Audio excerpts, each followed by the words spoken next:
BC ఉద్యమం సాధించిన మొట్టమొదటి విజయం ఇది.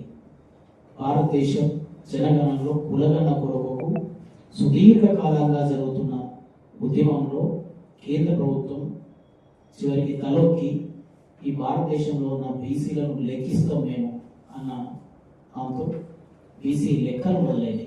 మరి ఈ లెక్కల్లో మనం బీసీలను ఎట్లా ముందుకెళ్ళాలి, ఏ రకంగా ముందుకెళ్ళాలి, దాంట్లో సాంకేతికంగా ఎలాంటి అంశాలు ఉన్నాయి, మరి బీసీల లెక్కల్లో మనం దాని అవగాహన లేకుండా మనం ఎక్కడైనా పొరపాటు చేస్తే మనకు రావాల్సిన హక్కుల విషయంలో కానీ, ఈ దేశ బడ్జెట్లో కానీ, పథకాల రూపకల్పనలో కానీ, విధానాల రూపకల్పనలో కానీ ఇబ్బందులు అయ్యే అవకాశం ఉంది. కాబట్టి ఆ విషయాన్ని ఈ వేదిక ద్వారా పెద్దల మధ్య బీసీ జనాలకు, బీసీ బాంధవులకు, బీసీలకు తెలియజెప్పాలి.